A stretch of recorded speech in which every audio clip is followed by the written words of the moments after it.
السلام علیکم ورحمت الله وبرکاتو. امید لرم چې تاسو جوړه خوشاله اوسئ. ګران ملګرو، زبردست په دې ویډیو کې در وهم چې موږ څنګه کولی شو چې خپله اوس چینج کو بدل کړو.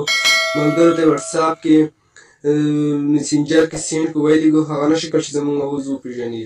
ملګرو تاسو یو اپلیکیشن ته ضرورت لرئ، وایس چینجر په نوم اپلیکیشن ده. تاسو ګوګل پلی سټور کې سرچ کړئ، کوم نوم تاسو په سکرین باندې ښکاري تاسو ګوګل پلی سټور کې سرچ کړئ، تاسو ته به دا اپلیکیشن مخې ته راشي.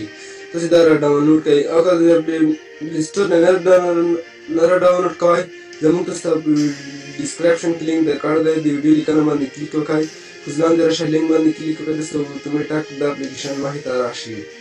ملګرو زه راځم د ویډیو په طرف. د ویډیو شروع کېدو نه مخکې تاسو یو کوچنی غوښتنه کوم که چېرته تاسو زموږ ورته زده کړې چینل نه سبسکرایب کړی، زموږ چینل درسره سبسکرایب کړئ، او که ویډیو مې لایک ویډیو ضرور درسره لایک کړئ.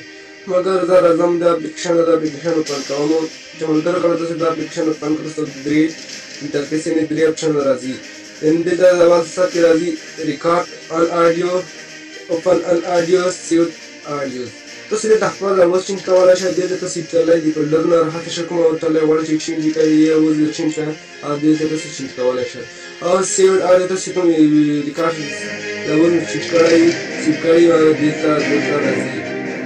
ملګرو زه راځم اول دې ته ریکارډ چینج کوم. ملګرو چې زه اوس ریکارډ شروع کوم، مو خبرې اوس سټپ کېږي، مو خبرې تاسو ته نه ښکارېږي. زه راځم دا باندې کلیک کوم.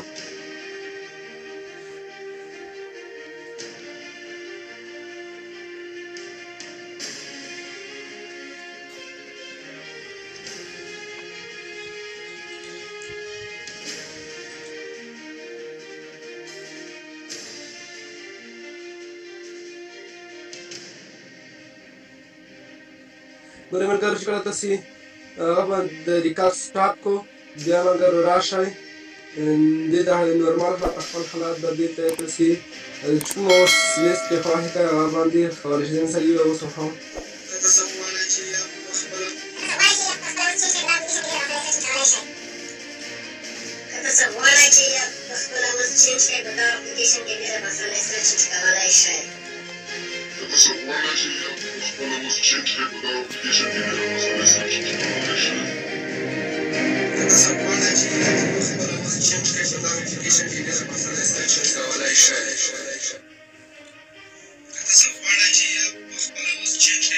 ګورئ ملګرو هر رقم اوس دې ته ملویږي.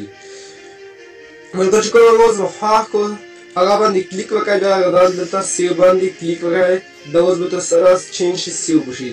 بیا تاسې واتساپ کې میسنجر کې چاته لیږئ، د دو ټکو باندې کلیک وکړئ. کله چې دو ټکو باندې کلیک وکړئ، تاسو ته به دې ته واتساپ کې تاسې لګئ، واتساپ کې چاته لیږئ، سینډ کوئ، میسنجر کې سینډ کوئ، هغه باندې کلیک وکړئ، او بیا ملګرو سینډ باندې کلیک وکړئ. ملګرو دا زموږ نننی ویډیو خدای دې وکړل چې د خوښې وړ وګرځېدلي. نور وخت نه ځې کوم د بل ویډیو موږ پاک راسپارم. د خدای په امان.